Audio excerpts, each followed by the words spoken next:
معاملات ہوں، چاہے جوانوں کے معاملات ہوں، شوہر بیوی کے حقوق ہوں، ماں باپ کے حقوق ہوں، استاد شاگرد کے معاملات ہوں، پڑوسیوں کے حقوق ہوں، تجارت کے، لین دین کے، نکاح کے، خلا کے، عدت کے، طلاق کے، سارے مسائل پورا کا پورا تفصیل کے ساتھ اسلام تمہیں دیتا ہے۔ اس طرح کا کوئی لا پوری دنیا میں نہیں ہے جس طرح اسلام کے پاس ہے۔ ظاہر سی بات ہے، جب اسلام کے پاس اتنا بڑا مکمل نظام ہوگا تب تو پھر یہ ٹارگٹ نمبر 1 پوری دنیا میں ہوگا ہی ہوگا۔ یوں ہی اسلام سے لوگ نہیں چڑھتے، یوں ہی اسلام سے نہیں نفرت کرتے۔ ظاہر سی بات ہے کہ حسینوں سے ہی حسد ہوتا ہے، کوڑی سے کون حسد کرے گا؟ جس کو کوڑ کی بیماری ہو اس سے کوئی حسد نہیں کرتا۔ ایک حسین دوسرے حسین سے بھی نفرت کرتا، حسد کرتا ہے، یا کم صورت والا اچھی صورت والے سے حسد فطری طور پر کرتا ہے۔ اسی لیے محاورہ کہا گیا ہے کہ حسینوں سے حسد ہوتا ہے، تو اسلام میں جو حسن ہے تو جتنے جلنے والے ہیں اتنے زیادہ حسد کرنے والے پیدا ہوتے ہی رہیں گے۔ اب آپ کے لیے یہ فخر کی بات ہے کہ دنیا جسے ٹارگٹ نمبر 1 کہتی ہے، جس سے چڑھتی ہے اور جلتی ہے، الحمدللہ رب تبارک و تعالیٰ نے وہ دین ہمیں عطا فرمایا۔ وہ اس لیے نہیں ہے کہ لوگوں کے چڑھنے کی وجہ سے میں فخر کر رہا ہوں، اس لیے کہ میرے دین کے علاوہ کوئی دین ایسا نہیں جو یہ دعویٰ کر سکے کہ ہم کمپلیٹ لا رکھتے ہیں، صرف اور صرف اسلام کے پاس ہے۔ میں یہاں کھڑے ہو کر کے یہ صرف الفاظ کی پھیکم پھاک نہیں کر رہا ہوں، چیلنج ہے یہ۔ پوری دنیا کے کسی بھی ریلیجن کے پاس وہ سارے مسائل نہیں مل پائیں گے جو دین اسلام کے پاس موجود ہیں۔ دین اسلام کے لیے اگر آپ کو میں بتا دوں کہ اس کا جو فقہ کا نظام ہے، مسئلے مسائل، جس کو اگر آپ پڑھنے کی کوشش بھی کریں زندگیاں بیت جائیں، صرف اور صرف ایک چیپٹر پر کتابیں لکھی ہوئی ہیں، صرف نکاح کے مسئلے کتابیں پوری ہیں، صرف طلاق کے مسئلے پوری کتابیں موجود ہیں۔ اتنا وستار کے ساتھ، اتنا تفصیل کے ساتھ کوئی دین نہیں پیش کرتا، صرف اور صرف اسلام ہے۔ یہ باتیں میں آپ کے سامنے کیوں رکھ رہا ہوں میرے عزیز ہو؟ تاکہ تمہیں یہ احساس ہو کہ اللہ نے کون سی نعمت تمہیں دی ہے۔ اسی آیت میں رب تعالیٰ فرماتا ہے وَأَتْمَمْتُ عَلَيْكُمْ نِعْمَتِي، میں نے اپنی پوری نعمت تمہیں دے دیا، پوری نعمت تمہیں دے دیا۔ احساس کرو کہ اسلام سے بڑھ کر نعمت کیا ملتی تمہیں، اسلام سے بڑھ کر کے کیا نعمت ہے، جس میں رب تبارک و تعالیٰ نے تمہیں اخلاق و کردار دیے ہیں، تعلیم کے لیے سارے۔ آپ کو ابھی اس زمانے میں پروپیگنڈے کے شکار ہو گئے کہ ہم جاہل قوم سے وابستہ ہیں، ہمارے ہاں جہالت زیادہ ہے، ہمارے ہاں بد کرداری زیادہ ہے۔ یہ عوام کو دیکھ کر کے لوگوں نے پروپیگنڈا بنایا، ورنہ تو ان کی حالت یہ تھی 18ویں صدی تک یورپ والوں کو روڈ بنانے کا طریقہ بھی نہیں معلوم تھا، اسلام نے سکھایا ہے۔ ان کو پارلیمنٹ میں بیٹھنے کا قانون نہیں معلوم تھا، اسلام نے قانون عطا کیے ہیں۔ ان کو عدالت چلانے کے معاملے معلوم نہیں تھے، اسلام نے پوری کتابیں پیش کی ہیں۔ اٹلی اور ڈنمارک جو آج یورپ کی کنٹریز میں شامل ہوتے ہیں، یہاں کے بادشاہوں کے بچے اسلامی علماء کے پاس اندلس میں پڑھنے کے لیے جاتے تھے، عیسائیوں کے، دوسروں کے، انگریزوں کے بچے، اور جب پڑھ کر کے آتے تھے اٹلی اور ڈنمارک میں واپس تو پورے لوگ ان کو دیکھنے کے لیے بھیڑ لگاتے کہ یہ علماء اسلام سے پڑھ کر کے آ رہے ہیں۔ دنیا کو قلم پکڑنا سکھایا ہے اسلام نے۔ آپ کو ابھی میں اس موضوع پر نہیں بات کر رہا ہوں جو اسلام نے پوری دنیا کو دیا ہے۔ آج یہ جو گھڑی دیکھتے ہیں نا ہر جگہ پوری دنیا کا ٹائم، سب سے پہلے مسلم علماء نے اس کو ایجاد کیا ہے۔ دنیا کو ٹائم دیکھنے کا طریقہ اسلام نے سکھایا ہے۔ آپ کو ایک دو نہیں، آج پوری دنیا میں میڈیکل سرجری جو بھی ہوتی ہے، آپ کو پتہ ہے چیر پھاڑ کرنا ہر جگہ ضروری ہو گیا ہے، آپریشن تھیٹر، ساری دنیا جو سرجری کرتی ہے اس کے بیسک قانون بو علی سینا اسلامی عالم کے لکھے ہوئے ہیں۔ آج بھی امریکہ کی یونیورسٹی میں یہ کتاب داخل ہے، کیلیفورنیا میں۔ اسلامی علماء نے جو پوری دنیا کو دیا ہے وہ ایک الگ ٹاپک ہے۔ وہ اس کی ترقی اور عروج کا وقت تھا۔ اسپین میں کیمسٹری میں سب سے پہلے ایجاد کرنے والے علماء موجود ہیں، جابر بن حیان ہیں، جو الجبرا پوری دنیا کو دیا ہے۔ آج ہر یونیورسٹی، ہر کالج میں الجبرا کا سبجیکٹ ہوتا ہے۔ کس نے لکھا ہے؟ دنیا کو چلنے کا سلیقہ اسلام نے سکھایا ہے۔ بولنے کا طریقہ اسلام نے سکھایا ہے. سیاست کے معاملات آپ کو پتہ ہے پہلے کے دور کی سیاست یہ تھی جو بادشاہ بن گیا اس کا راج ہے, اس کا قانون ہے, اور رات کو خواب میں کوئی چیز دیکھے تو صبح قانون بنا دے گا. بادشاہوں کا مزاج ہے, خواب میں کوئی چیز نظر آ گئی صبح وہ قانون بن گئی. تو یہ تو سلسلہ چلتا تھا پوری دنیا میں, اور آج بھی دنیا اس بات کی قرضدار ہے کہ حقیقت میں سیاست کسی نے سکھائی ہے تو وہ عمر ابن خطاب کی سیاست ہے, صدیق اکبر کی سیاست ہے. خلفائے راشدین نے جو حکومت و سیادت کر کے دنیا کو دکھایا ہے اس کی مثال کوئی پیش نہیں کر سکتا. اسی لیے ہمارے اس دیش کے جانتے ہیں جن کو موہن داس کرم چند گاندھی کہا جاتا ہے, گاندھی جی کو آج سارے لوگ یاد کرتے ہیں.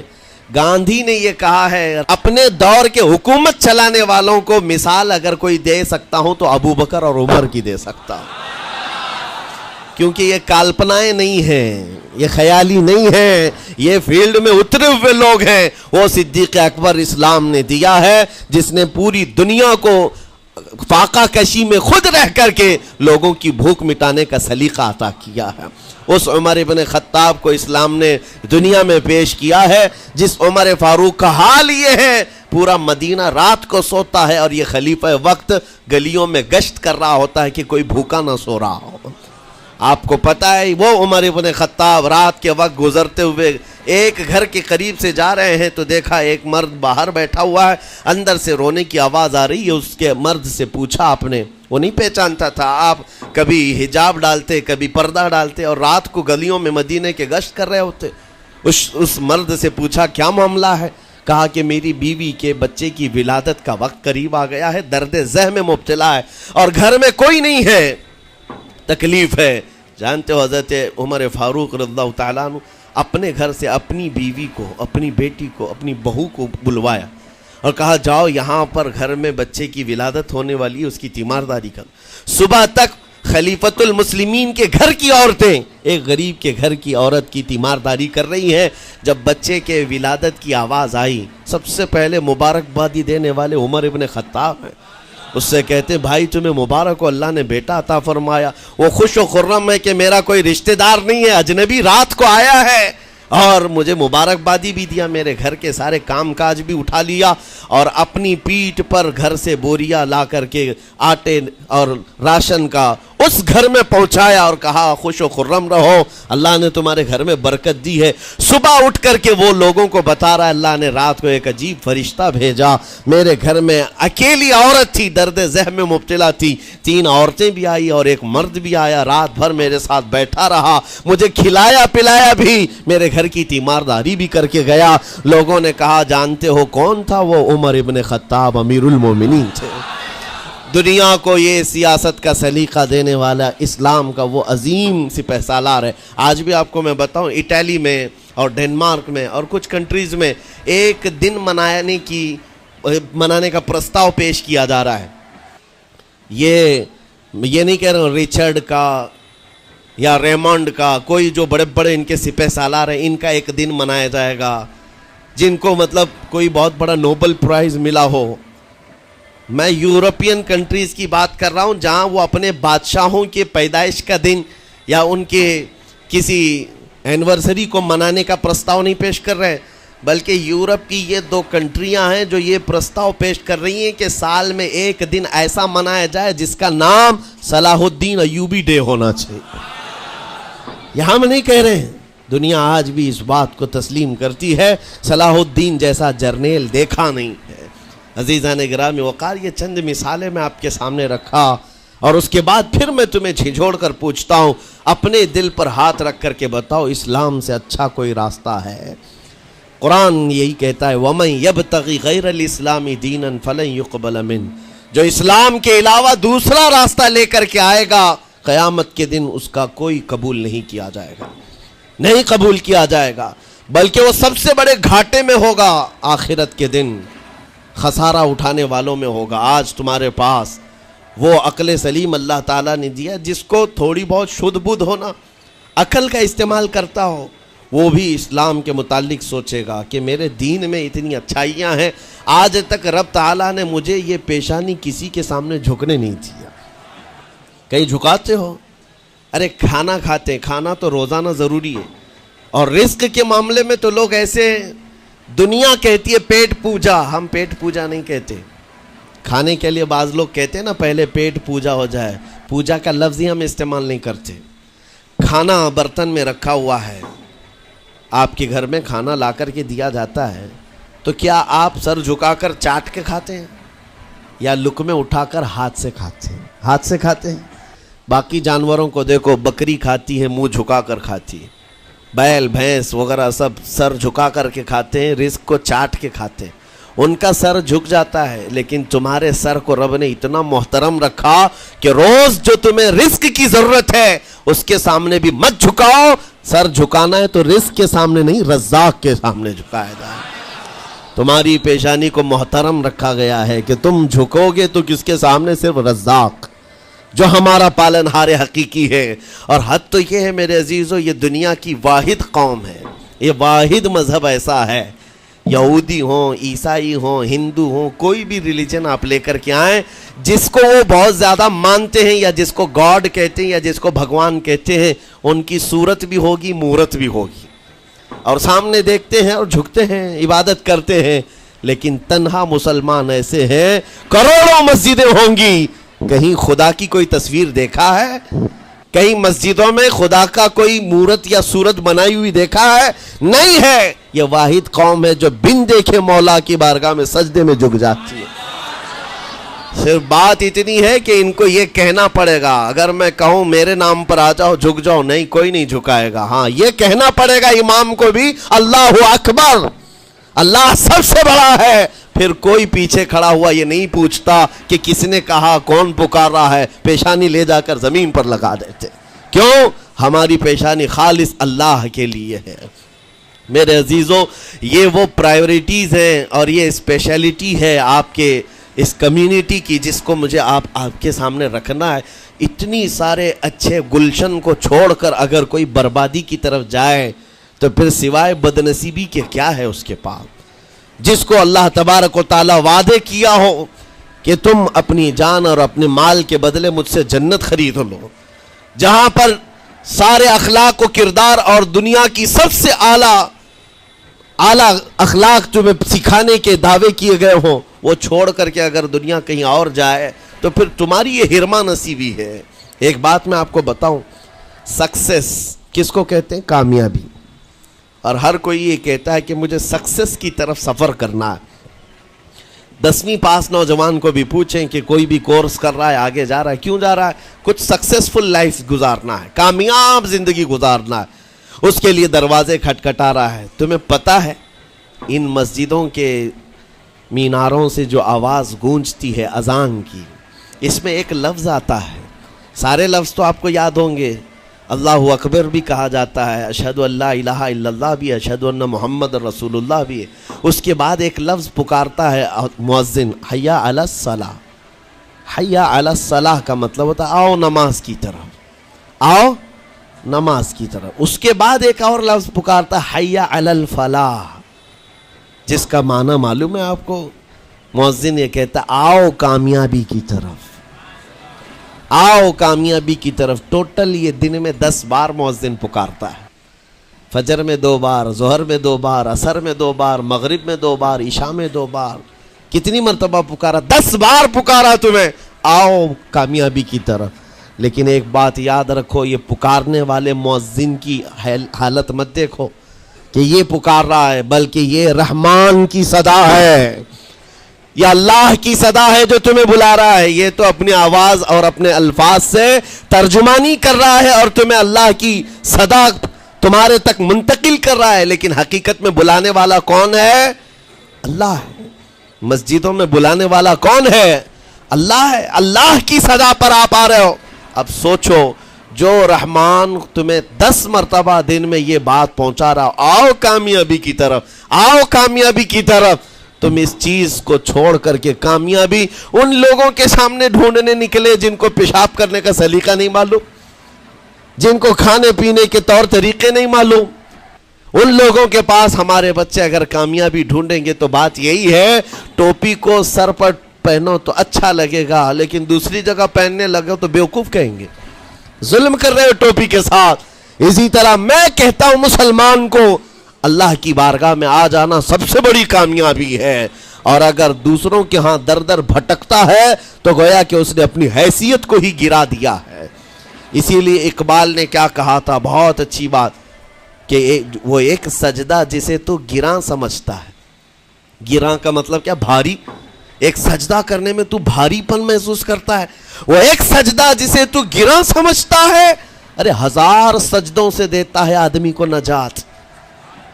در در جھکنے سے تو تمہیں بچا لیتا ہے. اس کے سامنے بھی جھکا، نیتا کے سامنے بھی جھکا، سیٹھ کے سامنے بھی جھکا، پولیس کے سامنے بھی جھکا، جج کے سامنے بھی جھکا، سب کے سامنے جھک رہا ہے. ایک سجدہ یہاں کر لے، مولا ہر سجدے سے تجھے آزاد کرتے. یہاں جھکنے والا پھر کہیں اور نہیں جھکتا.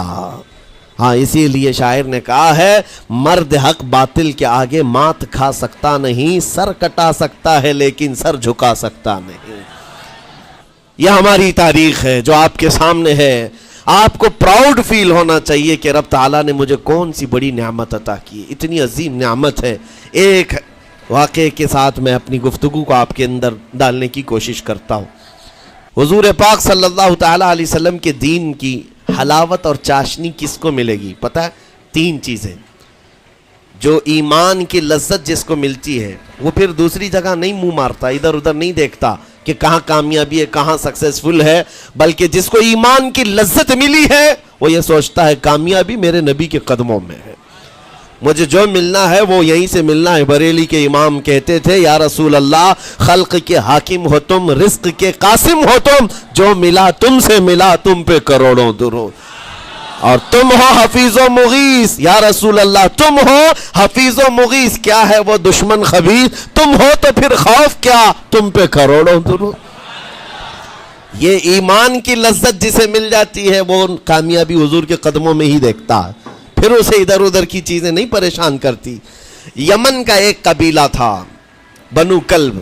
اس قبیلے کے ایک شخص تھے حارثہ نام، ان کی بیوی سعدہ. ایک چھوٹا سا واقعہ بتا رہا ہوں. حارثہ اور سعدہ چھوٹا سا خاندان تھا، 3 بچے تھے. حارثہ کے بیٹوں میں ایک بیٹے کا نام ہے زید. نام یاد رکھیں، بہت امپورٹنٹ نام میں ذکر کر رہا ہوں. ایک ہی نام ایسا ہے جو قرآن میں آیا ہوا ہے، وہ زید. یہ حارثہ کے بیٹے زید ہے، بیوی سعدہ ہے.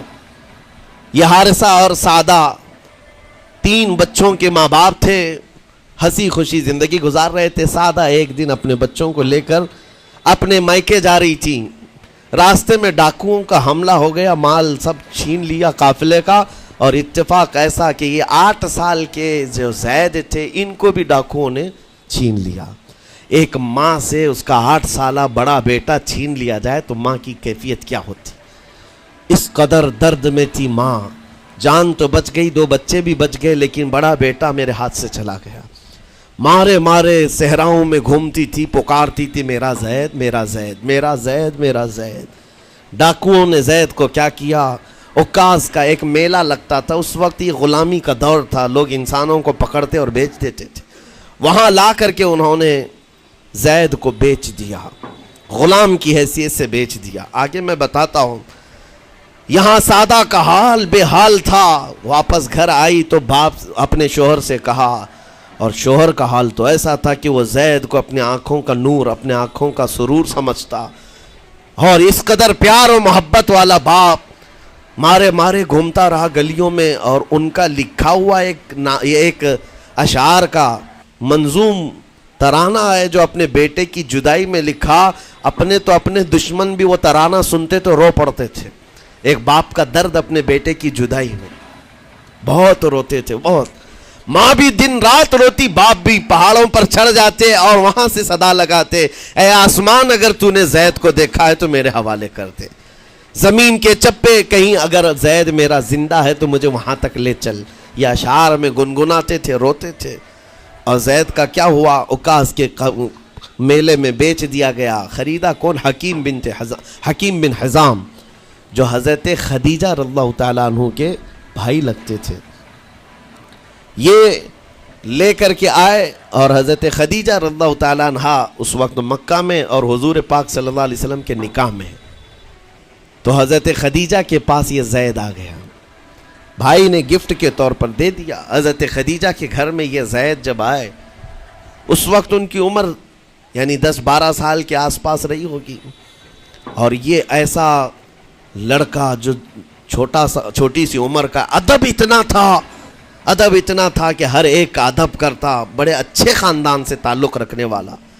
ہوا کیا، ایک دن آفتاب رسالت، ماہتاب رسالت رسول پاک صلی اللہ علیہ وسلم کی نظر پڑی، دیکھا اخلاق و کردار میں کامل بچہ ہے، اور ایک ہی نظر میں بھاگ گیا۔ پوچھا حضرت خدیجہ سے، کہا کہ یہ غلام ہے، عکاظ کے میلے میں بیچا گیا ہے۔ حضور نے فرمایا یہ میرے حوالے کر دو، میرے حوالے کر دو۔ حضور نے جس کو پسند کر لیا ہو، حضور نے جس پر نگاہ رکھی ہو، اب وہ زید خوشی خوشی حضور کے پاس آئے۔ نبی پاک صلی اللہ تعالیٰ علیہ وسلم ان کے اخلاق سے بڑے خوش تھے، اور اس کے بعد محبت بھی ایسی دی، ایسی شفقت دی کہ زید کو نہ باپ کی خبر تھی نہ ماں کی خبر تھی، جو کچھ تھا وہ رسول اللہ کے پاس تھا۔ حضور پاک صلی اللہ تعالیٰ علیہ وسلم کی تربیت میں دن گزرتے گئے، بڑے ہو گئے، یہاں تک کہ 16 سال کی عمر تھی۔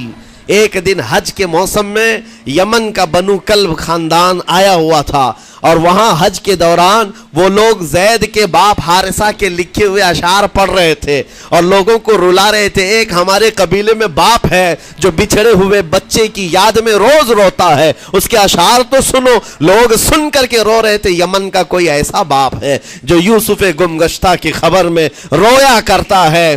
یہ لوگوں کی بھیڑ لگی تھی، اسی کے سامنے سے زید کا گزر بھی ہو رہا تھا۔ بنو کلب کے لوگوں نے زید کو دیکھا، پہچان لیا، یہی تو وہ بچہ ہے جس کی یاد میں اس کا باپ روتا ہے، اور اس کو بلایا اور کہا تیرا نام؟ کہا زید۔ باپ کا نام حارثہ؟ کہا یہی تو ہے جس کے غم میں پورے اشعار پڑے جا رہے یمن میں۔ زید سے کہا تجھے پتہ ہے تیرے باپ کا رو رو کر کے کیا حال ہو گیا؟ تیری ماں صحراؤں میں آواز دیتی ہے، پہاڑوں پر چڑھ جاتی ہے۔ ایک بچے کے لیے اس کے ماں باپ کی جدائی بتا دینا کتنی بڑی بات تھی۔ میرے عزیزو، سالوں کی یہ گم گشتہ خبر پھر سے واپس مل گئی ہے۔ زید نے کیا کہا کہ اب میرے ماں باپ سے جا کر کہہ دیں کہ رونا دھونا بند کریں، اونٹوں کی طرح ادھر ادھر بھٹکنا بند کریں، انہیں میرا سلام پہنچائیں اور کہیں انہوں نے جہاں مجھے دیکھنا تھا اس سے بہتر جگہ میں ہوں، اس سے بہتر جگہ میں ہوں۔ یہ بنو کلب خاندان گیا یمن، جا کر کے باپ سے کہا، حارثہ سے اور سعدہ سے، خبر تمہارے لیے اچھی لائے، تمہارا گم ہوا بیٹا جو پچھلے 10-12 سالوں سے تمہیں نہیں مل رہا تھا، وہ حرم کعبہ کے پاس ہمیں نظر آیا ہے، غلام بنا کر لوگوں نے بیچا ہے اسے، لیکن وہ ایک ایسے حسین و جمیل کی غلامی میں ہے، ایک ایسے حسن والے کی غلامی میں ہے کہ زید وہاں سے ہٹنا نہیں چاہتا۔ باپ نے کہا میرے کلیجے سے پوچھو مجھ پر گزرتی کیا ہے، اس کی ماں سے پوچھو، ایک نظر دیکھ لے گا وہ واپس ہماری جھولی میں آ جائے گا۔ دوڑتے دوڑتے یمن سے گھنٹوں یعنی جو مہینوں کا سفر تھا دنوں میں طے کر کے پہنچے، مکہ آئے۔ جیسی آئے تو رسول پاک صلی اللہ علیہ وسلم کو ڈھونڈا، حضور پاک مل گئے تو دھاڑے مار مار کر باپ رونے لگا اور کہا کہ اے محمد صلی اللہ علیہ وسلم، ہم نے آپ کے متعلق سنا ہے یتیموں کے والی ہیں، آپ کا دل بہت بڑا ہے، مجھ باپ کے اوپر رحم کیجئے، برسوں سے اپنے بچے کے لیے ترس رہا ہے، میں اور میری بیوی تڑپتے ہیں، صحراؤں میں آواز دیتے ہیں۔ حضور نے پوچھا ہوا کیا ہے تمہارے ساتھ؟ کہا ہمارا بیٹا گم ہو گیا تھا، برسوں ہو گئے تھے، لیکن سنا ہے وہ یہاں رہتا ہے۔ حضور نے پوچھا کیا نام ہے اس کا؟ کہا زید اس کا نام ہے، میرا نام حارثہ ہے۔ حضور پاک صلی اللہ علیہ وسلم کے محبوب زید کے بارے میں پوچھ لیا، حضور جس سے خود محبت کرتے ہو، حضور جس سے محبت کرتے ہو، باپ نے پوچھ لیا۔ حضور نے فرمایا کہ ٹھیک ہے، میں ایک باپ کے کلیجے سے اس کے بیٹے کو الگ نہیں کر سکتا، ماں سے اس کے بیٹے کو جدا نہیں کر سکتا، لیکن بات اتنی ہے کہ زید کو بلایا جائے، فیصلہ اس کے ہاتھ میں ہے، فیصلہ اس کے ہاتھ میں ہے۔ میں زید کو بلاتا ہوں۔ غلام تھے اس وقت، حضرت زید کو بلایا گیا اور اس وقت بھری جوانی والا زید ہے، جیسی ہی آئے پہلی نظر باپ کو دیکھا، ماں کو دیکھا، ماں باپ تو چیخ پڑے ہمارا زید مل گیا، ہمارا زید مل گیا۔ لیکن کمال کی بات میں دیکھتا ہوں ایسی دیوانگی پوری دنیا میں نہیں۔ زید نے دیکھا اپنے ماں اور باپ کو، لیکن اسی وقت اپنی آنکھیں جھکا لی اور حضور کی طرف کر لیا. کہا نا ادھر پہلے حضور پاک صلی اللہ علیہ وسلم کی طرف. حضور نے دیکھا کہ زید ماں باپ کی طرف دیکھ نہیں رہے ہو, جو رو رو کر کے برا حال کر چکے ہو. حضور نے زید سے کہا پہچانتے ہو؟ کہا ہاں حضور یہ میرے باپ ہیں اور یہ میری ماں ہے, یہ میرے چچا ہیں. حضور نے فرمایا پھر ملتے کیوں نہیں ہو؟ کہا سرکار اگر اجازت ہو تو ملوں گا, برسوں کا بچھڑا ہوا جوان ہے, آپ اجازت دو تو میں ملوں گا. نبی پاک صلی اللہ علیہ وسلم نے فرمایا جاؤ تمہیں اجازت ہے. جیسی گئے اس منظر کو جو بیان کیا گیا ہے میرے عزیزوں, ہم پڑھتے ہیں تو آنکھیں بھیگ جاتی ہیں. ماں لپٹ کر کے اپنے بچے کو ہر جگہ چوم رہی ہو, باپ سینے سے لگا کر کے دھاڑے مار کر رو رہا ہو. پہلے تو غش کھا کر گر گیا تھا, پھر افاقہ ہوا. یہ دردناک منظر تھا. اس کے بعد زید بن حارثہ کو کیوں نہ تکلیف ہو, غم کیوں نہ ہو, ماں باپ بچھڑے ہوئے اتنے سالوں کے بعد دیکھنے کو ملے. دل پر کیا بیت رہی ہوگی. میری ماں وہی جو مجھے خشکیوں میں پالا کرتی, تریوں میں پالا کرتی, میرا باپ وہی جو خون پسینے کی کمائی سے مجھے کھلایا تھا, آج آ گیا ہے.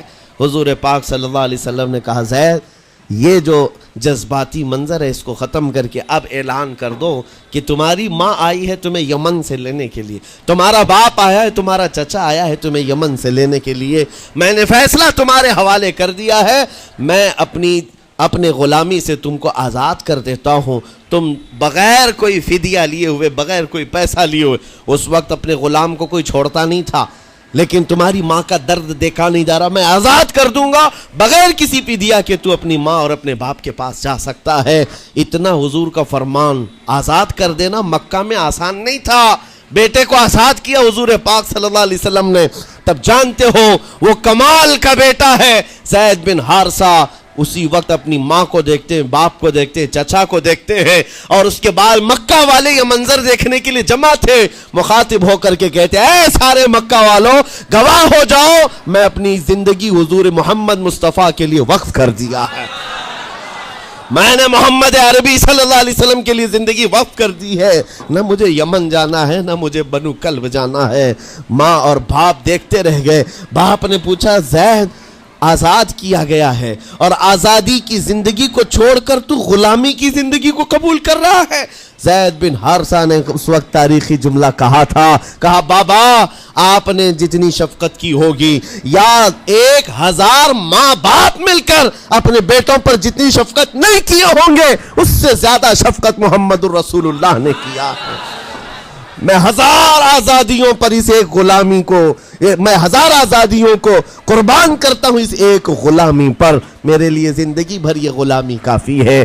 اتنا کہا تھا میرے آقا صلی اللہ علیہ وسلم نے اپنے باہوں کو پھیلا دیا, سینے سے لگایا اور زید بن حارثہ کو لے کر خانہ کعبہ کے پاس آئے. میرے عزیزوں ان کا حال بھی ایسا ہے کہ اگر کوئی ٹوٹ کر چاہتا ہے تو یہ نہیں ہے کہ تو چاہ رہا ہے, بلکہ ان کا حال یہ ہے اتنا دیا سرکار نے مجھ کو جتنی میری اوقات نہیں. یہ تو ان کا کرم ہے, ورنہ مجھ میں تو ایسی بات نہیں. آتا ہے فقیروں پہ انہیں پیار کچھ ایسا, خود بھیک دے اور خود کہے منگتے کا بھلا ہو. حضور اکرم صلی اللہ علیہ وسلم زید بن حارثہ کو پکڑتے ہیں, خانہ کعبہ کے پاس لے آتے ہیں. ہجوم جمع تھا, مکہ والے سب کھڑے تھے. تب نبی پاک صلی اللہ علیہ وسلم اعلان کر کے کہتے ہیں اے مکہ والوں سن لو, آج سے زید کو میں نے آزاد کیا ہے, اور صرف آزاد نہیں, آج سے یہ میرا وارث ہے اور میں اس کا وارث ہوں. یہ میرا بیٹا ہے. حضور نے تنہا ایک ہی صحابی کے لیے کہا یہ میرا بیٹا ہے. اور اس کے بعد زید بن حارثہ کو لوگ جو مکہ میں پکارتے تھے زید بن محمد کہتے تھے.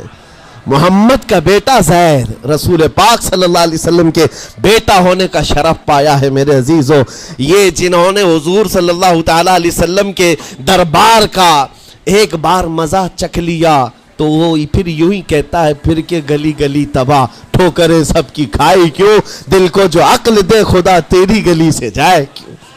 حضور پاک کی گلی میں جو ایک بار مزہ لے لے وہ پھر دنیا کی ٹھوکریں نہیں کھاتا. اسی لیے آج تم سب کے لیے میرے عزیزوں ایک ہی فرمان میرے آقا صلی اللہ تعالیٰ علیہ وسلم کا سنا کر رخصت ہوتا ہوں. ایمان کی حلاوت اس کو ملتی ہے جو اپنی زندگی میں سب سے زیادہ اللہ اور اس کے رسول سے محبت کرتا, اللہ اس کے رسول سے محبت کرتا ہے، اور دوسری چیز یہ بھی ہے کفر میں جانے کو ایسا ناپسند کرتا ہو جیسے آگ میں ہاتھ ڈالنے کو ناپسند کرتا ہے۔ کفار و مشرکین کے میلے آج لگ رہے ہوں گے، لیکن تمہارا امتحان ہوگا، 31 نائٹ آنے والی ہے، یہ آزمائش کی رات ہے۔ لوگوں کو دیکھا جائے گا کہ تم کون سی عیاشیوں میں جاؤ گے، تم اس رات کو کیا دنیا داروں کو دیکھ کر ان کے پیچھے بھاگ جاؤ گے۔ ایک بات یاد رکھو، شیروں کو جس کام کے لیے پیدا کیا گیا اسی کام پہ رہنا چاہیے، اور شیر اگر اپنا کام بھول جاتا ہے تو کتے اس کے اوپر لگ جاتے ہیں۔ تمہارا کام کتوں کی طرح بھونکنا نہیں ہے، تمہارا کام شیروں کی طرح دہاڑنا ہے۔ میرے عزیزو، محمد